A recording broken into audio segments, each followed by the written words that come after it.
ఇప్పుడు వరకు కూడా మీరు బయటకు వచ్చి ఇంత గట్టిగా మాట్లాడింది లేదు. నాకు అంత బాధ వస్తుంది. మా భర్త చనిపోయిన బాధలో ఉంటే కూడా ఏ రోజు కూడా కల్పించుకోవాలా మాట్లాడాల. కానీ ఇవాళ కార్యకర్తల్ని పడేసి కొట్టి టేబుల్స్ పడేసి రౌడీయిజం చేస్తున్నారు. ఆ రౌడీ షీటర్లు కూడా బయట పెట్టి ఆళ్లతోనే కొట్టించి సమాధానం చెప్పమంటే ఎఫ్ఐఆర్ బుక్ చేస్తామంటున్నారు కార్యకర్తల మీద. అంత బెదిరింపులా? ఒక మహిళగా నన్ను నువ్వెవరో నిన్ను చూడు రేపు ఏం చేస్తాను అంటారా? అట్లా మాట్లాడతారా? అంటే ఒక క్యాండిడేట్ ని సవేరా దగ్గర బయట రోడ్డు మీద 150 మంది కూర్చున్నారు. నవీన్ యాదవ్ మనుషులు, వాళ్ళలో నల్లగా ఎత్తుగా ఉన్నాడు ఒక అబ్బాయి. రేపు చెప్తాను ఈ సంగతి అన్నాడు. ఏం చేస్తాడు, ఏం చెప్తాడు రేపు? నాకు జరుగుతుంది, స్టార్ట్ అయింది, ఆల్రెడీ స్టార్ట్ అయింది. చచ్చిపోయిన వాళ్ళ ఓట్లు పైన ఫేక్ అంటించి ఫోటో మీద ఫోటో అంటించి వేరే వాళ్ళని తీసుకొచ్చి వేపించేస్తున్నారు. ఆల్రెడీ నా ఇంట్లోనే ఉంది. మా ముసలావిడ చచ్చిపోయిన ఓటు ఆల్రెడీ వేసేసారు. చనిపోయిన మనిషి ఓటు ఎట్లా వేస్తారు? ఆ ఫోటోలు అంటించి ఆ ఫోటోలు కూడా ఆ యూత్ ఫోటోలు తీసేసి వేరే అంటించి దాని మీద అదిగో కనపడుతుంది అంటించినవి కూడా తీసుకొచ్చి వాళ్ళతో వేపించి పంపించారు. ఒక పెద్ద ఆవిడ వచ్చి నా ఓటు వేస్తా అంటే కరెంటు బిల్లు తెస్తారా ఓటు వేసినప్పుడు? ఎవరైనా ఫస్ట్ టైం నేను ఈ చరిత్రలో ఈ స్టేట్ లో బై ఎలక్షన్స్ లో ఫస్ట్ టైం వింటున్నాను. ఎంత అరాచకం ఫస్ట్ టైం చూస్తున్నాను నేను. ఒక మహిళగా నన్ను ఎంత ఇబ్బంది పెట్టి ఏం చేసేది? అధిష్టానం అధికారం ఉందని ఎమ్మెల్యేలు, మినిస్టర్లు, విప్పులు ఒకళ్ళు కాదు మొత్తం తిరుగుతున్నారు. అంత కసి ఏంటి, అంత పగేంటి అంటే ఓడిపోతారని భయంతోనా? ఒక మహిళను ఎంత హింసించి మేము ఫస్టే ఇచ్చాను. తప్పు జరిగింది, దొంగ ఓట్లు ఉన్నాయి, ఆ రోజే బయట పెట్టాము, వెళ్ళి ఇచ్చొచ్చాము కూడా కంప్లైంట్. ఇవాళ కూడా ఇచ్చాము వెళ్ళి. కమిషనర్ గారు నేను రిక్వెస్ట్ చేశాను, ఎలక్షన్ కమిషనర్కి, దయచేసి ఒక మహిళగా నాకు అండ చెప్పైనా పర్వాలేదు, జెన్యూన్ గా ఉండండి. ఎంత జరుగుతుంది మీరు చూస్తూనే ఉంటారు టీవీలో, ఎంత అరాచకం చేస్తున్నారో గమనించి చెప్పండి అని చెప్పాను. నేను రిక్వెస్ట్ చేశాడు. నేను మార్నింగ్ నుంచి నమోదైన శాతం చూసుకున్నట్లయితే మధ్యాహ్నంలో ఒక్కసారిగా పెరిగిందని చెప్పాలి. మరి ఇవన్నీ కూడా చూసుకున్నట్లయితే సడన్ గా ఇలాగా దొంగ ఓట్లు అనేది పెంచుతూ వచ్చిన శాతమే అనుకోవచ్చా? దీనికి మీరు ఏం ఎక్స్పెక్ట్ చేస్తున్నారు?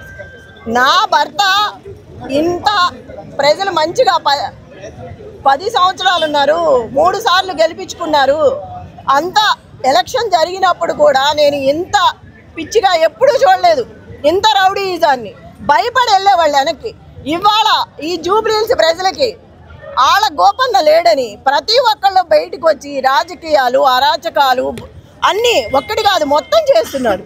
ఒక మహిళని ఎంత సాధించాలో, ఎంత హింసించాలో చేస్తున్నారు. ఈ రోజు ఇలా ఉంటే రేపు ఎలా ఉంటుంది? మీరు కంటతడి పెడుతుంటే అందరూ కూడా కాదండి, ఒక మహిళని ఇంత హింసించి ఇంత అరాచకం ఎందుకు చేయాలి చెప్పండి? అసలు దీంట్లో ఎందుకు ఇంత చేయాల్సిన అవసరం ఏంటి? అవునా కదా? ఎవరు పనాలు చేసుకెళ్ళిపోతారు.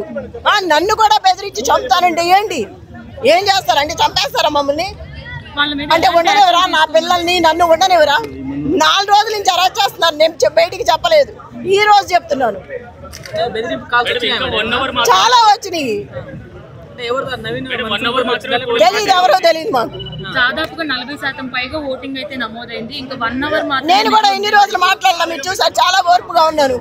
గొడవలు వద్దని నేను చాలా ఓర్పుగా వచ్చాను. నేనే బాధలో ఉన్నాను, ఎందుకని ఊరుకున్నాను. కానీ వాళ్ళ కార్యకర్తలను కొట్టి ఎంత హింసిస్తా అంటే నేను తట్టుకోలేకపోయాను, ఓపెన్ అయ్యాను.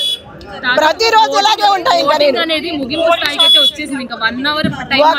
అందుకే నేను ప్రతి ఒక్కరు రిక్వెస్ట్ చేస్తున్నారు, దయచేసి బయటకు వచ్చి ఓటు హక్కు వినియోగించుకొని ఓటు వేయండి.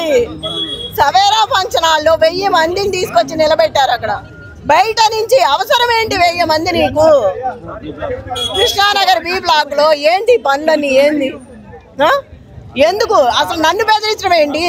నీ సంగతి చూస్తానంటావేంటి? ఏంటిది అంటే ఒక మహిళ రాకూడదా బయటికి? నన్ను ఎంత హింసించాలో, ఎంత ఎలా చేయాలో చూస్తానే ఉన్నారు. అయినా తట్టుకొని నిలబడ్డాను. కానీ కార్యకర్తలకు ఏదైనా జరిగితే మాత్రం నేను ఊరుకోను.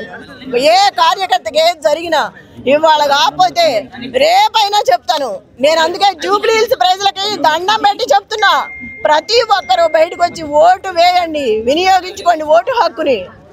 ఈ అరాచకాన్ని ఆపాలంటే మనం బయటకు వచ్చి ఓటు వేయాలి. టోటల్ గా ఎన్ని ఓట్స్ ఇప్పుడు మార్నింగ్ నుంచి మీరు గమనించారు మేడం? అది గమనించేంత టైం కూడా లేదు మాకు. ఈ తిరగటమే సరిపోతుంది. ఈ గొడవలు, ఈ రాద్ధాంతాలు, కొట్టుకోవడాలు, కార్యకర్తలను కొట్టడాలు, రక్తం వచ్చేటట్టు కొట్టడం. ఒక రౌడీ షీటర్లు బయటకు వచ్చి ఒక రౌడీ షీటర్ని బయటకి తీసుకొచ్చి నుంచోని కార్యకర్తలను కొట్టిస్తుంటే ఏం చెప్పాలి చెప్పండి? 2 రాష్ట్రాల నుంచి రౌడీలు తీసుకొచ్చి పెట్టుకున్నాం. ఒక రౌడీ కాబట్టి రౌడీలు తెచ్చి పెట్టుకున్నాం. ఎంత అరాచకం ఇది! మంది బీహారా? మందే ఫస్ట్ ఉంటది, బీహార్ కూడా తర్వాతే ఉంటది. ఈ సిచ్యువేషన్ అవసరమా ఇవాళ? ఎంత హ్యాపీగా, ఎంత సైలెంట్ గా, ఎంత సంతోషంగా ఉండేవాళ్ళు. ప్రతి ఒక్కళ్ళు అదే చెప్తున్నారు. మా గోపన్న ఉన్నప్పుడు మా కుటుంబాలన్నీ చాలా హ్యాపీగా ఉన్నాయి. ఈ రోజు ఈ అరాచకాన్ని చూస్తే బయటికి రావాలంటే భయం వస్తుంది. ఇళ్ల మీద పడి బెదిరిస్తున్నారు. బూతుల్లో కూర్చున్న వాళ్ళు ఇళ్లకెళ్ళి బెదిరిస్తున్నారు. బూత్ లో కూర్చుంటే ఊరుకోమని. ఎలక్షన్ కమిషన్ కి మీరు మాకు తెలవలేదు అసలు. మేము ఆయనకి చెప్పడానికి కూడా ఆయన దొరకలేదు, తెలియదు కదా. చాలా ఇబ్బంది పెడుతున్నారు. ఎన్నో ఆపుతా ఒక మహిళగా నేను ఎక్కడికి వెళ్తే అక్కడ 40 మంది వస్తున్నారు నా వెనకమాల.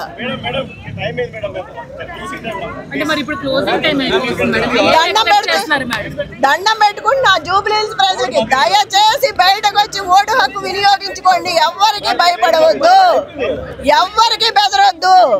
ఎంత కుటుంబం ఆ బాధలో ఉండి బయటకు వచ్చాము, కుటుంబం అంతా మేము. దండం పెట్టి చెప్తున్నా, అందరూ బయటకు రండి ప్లీజ్, ఓటు హక్కు వినియోగించుకోండి. ఒక మహిళగా చెప్తున్నాను. వాళ్ళకే సపోర్ట్ చేస్తున్నారు, అంతా వాళ్ళకే ఉన్నారు, అందరూ వాళ్ళతోనే ఉన్నారు. జనాల్ని లాఠీ చార్జ్